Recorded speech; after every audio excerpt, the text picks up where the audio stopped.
VikesNow, Dustin Baker, the preseason edition. We're on August 19th, and we have the Vikings and 49ers upon us in about 30 hours. So Josh and I had scheduling conflicts because of me this week, so we decided to record towards the end of the week to get ready for this preseason game. How are you, good sir? I'm good. I'm just excited to talk some Vikings. It's been too long. Have you? I was talking with some of our cohorts about this. Have you fallen in love with them yet? Are you still the neutral objective? So here's the thing. The Saints are always going to have a place in my heart, right? I Okay. lived down in New Orleans for like 5 years. Okay. I mean, they're always going to have a place in my heart. I'm going to root for them when they're not playing the Vikings. But if they're playing the Vikings, I think I'm going to have to root for the Vikings now. Okay. So Yeah. that would be like 30 other teams, Vikings at Jets. You're a Vikings guy now. Yeah, Okay. yep. I think I'm a Vikings guy now. Well, you're gonna I have live in the some state, so I got to embrace it. you're gonna have some if history repeats itself, you're gonna have some dicey January weeks if these guys ever meet you again in the know, playoffs. recent years with the Saints, I feel like I've kind of prepped for it a little bit. So Yeah. especially being on the other the other end against the Vikings. So Yeah, you should this have is gonna be developed a great. hatred. Yeah, it Yeah. should have been. I hate these sons of bitches. All right, so I'm gonna go through what I think were real quick before we jump into preseason things to watch for. In the first game, I think the biggest items were Brian Asamoah and Lewis Seen showcased their speed and ability to fly over the field in a small sample size, vindicating their draft selections by Kwesi Adofo-Mensah. Kellen Mond, beyond the shadow of a doubt, was more impressive than Sean Mannion. This shouldn't be a battle, but as a matter of fruition, it appears Mond is heading towards QB2. Ed Ingram, in a small sample size, looked like a badass. And for Vikings fans, anything a right guard does that isn't horrible is big news. So keep an eye on Ingram trending in the right direction. And then out of nowhere, Ty Chandler appeared like the best football player on the field in Las Vegas, while his counterpart, Kene Nwangu, looked like an actual running back. And until now, we've wondered, is this guy just a gadget dude that is fast? It seems like the Vikings have indeed an embarrassment of riches at running back. Do you disagree with any of that synopsis, or did I miss That anything?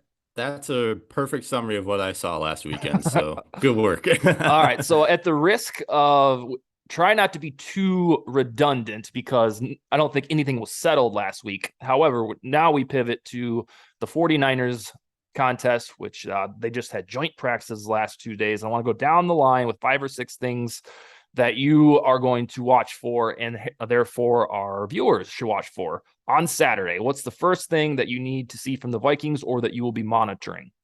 So first and foremost, I think a lot of people got a little too excited about Kellen Mond last Mm, week. this guy, Yeah. me, yeah. Obviously, like I'm over the moon for the dude. He threw 2 touchdown passes. But it definitely got off to a really slow start between him and Sean Mannion. I tweeted it out during the game. There was a drastic difference when he was playing against mostly third stringers compared to second stringers.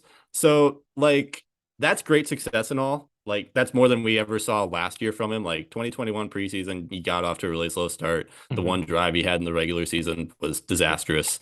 Um, but I kind of want to see him keep building on this now. Like Kevin O'Connell said after the game, it was a slow start, but he got into a rhythm as the game went on.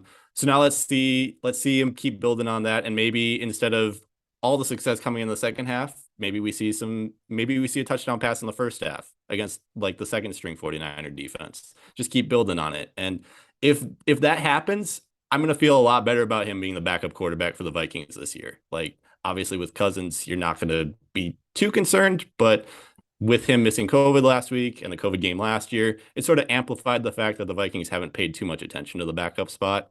And if Mon can continue to build on his success that he had last week, then I'm going to feel a lot better about him this year. I want to bring up a good point from Sal Spice, who's on Vikings Twitter, and then on my show with McKinney. I said the same thing about let's be serious here, people. Whoever it is probably won't even play in 2022. So why do we spend so much time on this QB2?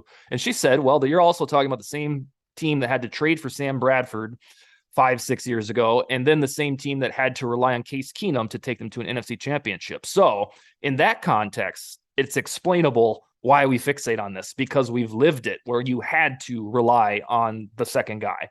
And that was an extremely apropos point that, that checks out. So that's why we care, is that we know the bullshit happens and we want to at least be able to go to a guy that isn't Sean Mannion if the bad stuff happens. The other thing on Mond that I want to point out is if he has a turd this week and, he gets all first second teamers and they eat him for lunch, I would expect the Vikings to explore Brett Hundley, who was released by the Ravens, not because I like Brett Hundley, but because he tried out for the team in May. And Kevin O'Connell went out of his way 3 months ago to say, I scouted this guy heavily in 2015. I like what he does.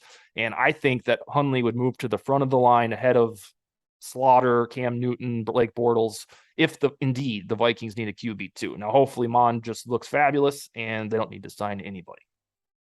Yeah, I totally agree with that. Like you said, if there is some struggles this week, they definitely need to go find somebody else because what they've got right now just hasn't really cut it over the last 2 years. So yeah, let's it's all, shore up this position. There's one person to blame, and it's John Mannion, bless his heart.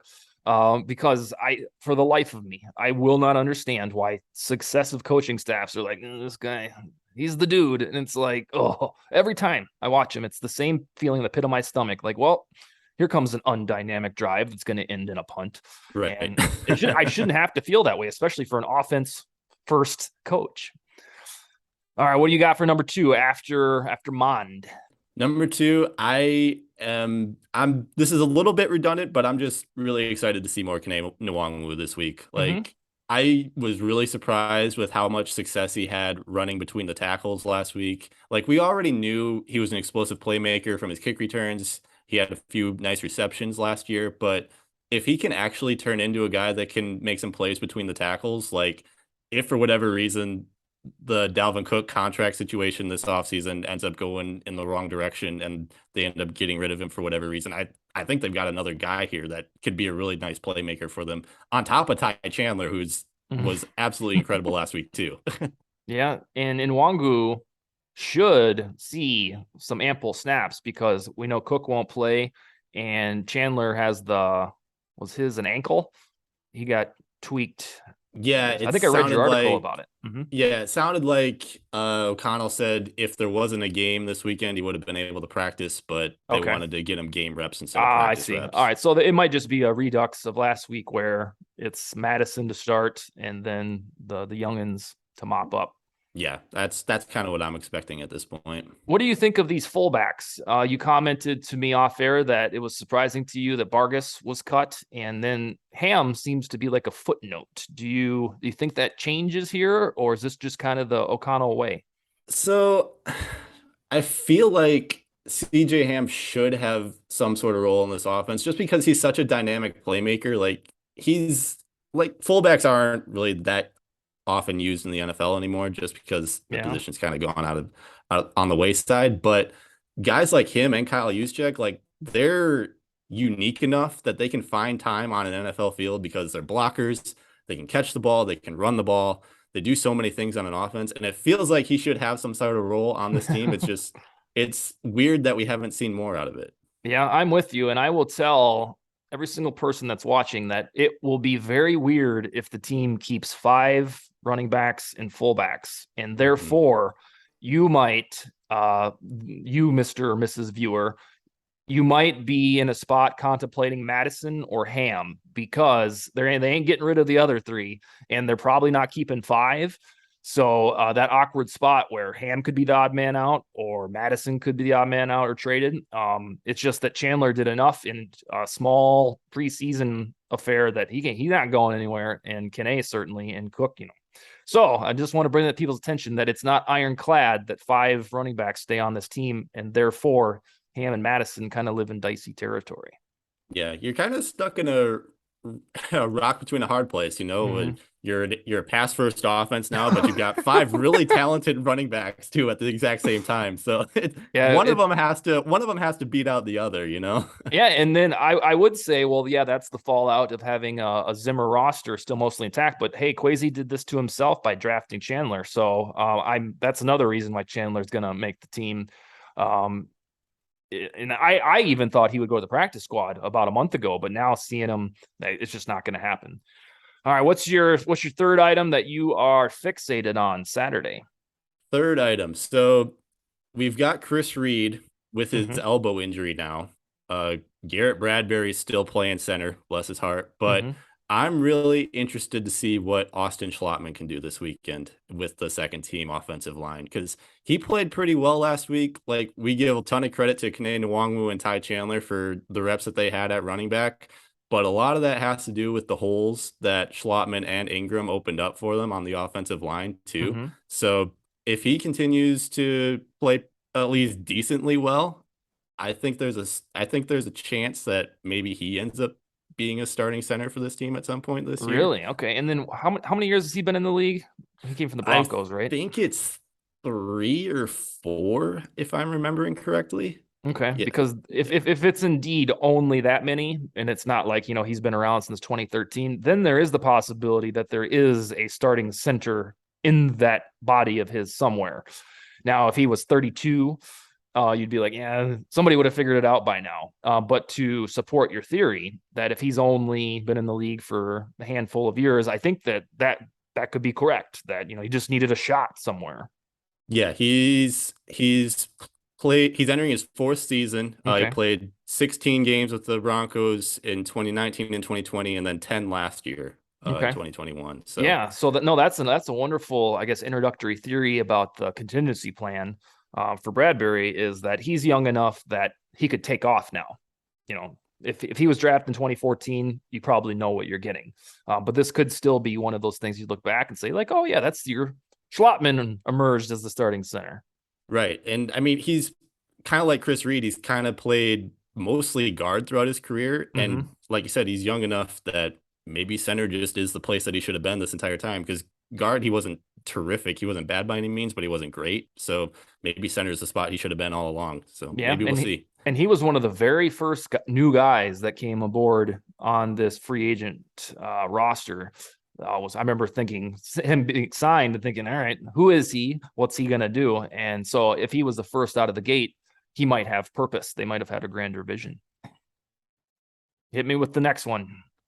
All right. So the 49ers, obviously, we talk about Debo Samuel and Brandon Ayuk as some really talented receivers, one of the best duos in this Mm-hmm. entire league. But they've got some depth there too. We saw Danny Gray had a nice touchdown on Patrick Peterson in practice yesterday, and then they've got Juwan Johnson, who had a few reps during the 2021 season. So I'm really excited to see what this Vikings defensive back group can do against a really talented receiving group. Lewisine obviously had a decent first preseason game, especially like against the run, but we didn't get to see a ton of over the top passes from these quarterbacks. Maybe we see a little bit more of that from Trey Lance this weekend, and maybe we get to see him actually play a little bit more safety. And then we need to see a little bit more from Andrew Booth. He had that rough penalty last week, which I mean, at this point in his NFL career, I'm not going to be concerned about it because that was one of the knocks on him coming out of the draft. He is a little bit too handsy, and Mm-hmm. that's something he needs to clean up a little bit. But I want to see him go up against a really talented group this week too, and just continue the growth. I also had an epiphany on that play where he got the two penalties and they just marched their asses down like 30 yards downfield. So he had pass interference and then the face mask, Hmm. but the guy also caught the ball. Right. So I think I determined while speaking with Ron Saw on the McKinney podcast that they accepted the completion and then added on the personal foul of the face mask. Right. Because I was sitting there going, so we just get two penalties here, huh? That's lovely. But it was still bad. But yeah, I think he'll trend back up. He's a good football player. Yeah. So to kind of go off of that too, like if you watch that playback, he gets burnt so badly on that comeback route that it really doesn't look like he actually committed defensive pass interference. Like I can kind of see the face mask at the top of the route, but Yeah. it felt like towards the end of that pass that he wasn't even close enough to even possibly commit pass interference. So if you're gonna take a positive, then I guess maybe that's something. But Yeah. Yeah. No, he was too incompetent to have committed that penalty, and right. therefore it didn't happen. All right, we'll Yeah. take it. All right, well, you got one or two more. I got one more All for right, let's you. hear it. So obviously, Albert Wilson was the guy last week at the wide receiver group Yeah. that really had a Let me nice pause week. you. Let me pause you real quick right there. That is Yeah. something. So Wilson, he had that one training camp highlight when, when Mond threw it off his back foot 50 yards. And then he scored 2 touchdowns from Mond, and nobody cares. Like, we're No, not banging his drum. He's still like WR10 from our live roster unveil last week. I think that's weird.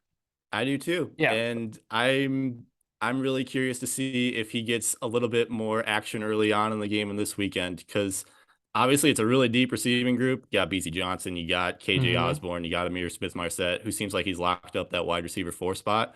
But that 5th spot, it feels like it's wide open right now. And one of these 3 guys, Johnson, Wilson, Jalen Naylor, even Myron Mitchell, one of those guys has got to take it. So I feel like we got to see it this week from one of them. With Wilson, so those 2 touchdowns preseason, if he has another one or another 2, and then he still ends up getting cut, then I'm going to say, what was the point of preseason? That's a tough look. Yeah. Yeah. You can't cut the star because like AJ preseason. Rose last year, remember when he, Yeah. like, the only semblance of Vikings offense at all in the preseason was AJ Rose, and he looked like a stud. And then it didn't translate to the 53 man because even back then we had too many running backs. But with Wilson, who's currently like the WR10, if he does more and then still doesn't make the cut, then you're wondering, well, what's the guy got to do? Right. Well, and then I think it was Tristan Jackson who on one of those first drives, he had a wide open look in the touchdown, and so it was either Mond or Mannion just completely looked the other way and didn't even throw to him. So there's a ton of opportunities for these guys. The quarterbacks just got to get them the ball. Yeah, that description sounded like a Mond special to me. I think it was Mond. I'll have to go look back at it again. But with Mannion, I don't even think we don't have the opportunity to see, oh, he missed somebody. The play is just dead right away that you're like, oh, son of a bitch. All right, man. Let's see. I think Wednesday we can get back on schedule, and at that point we'll decide if we should rehash the Niners contest or look ahead to the Broncos. It is, right?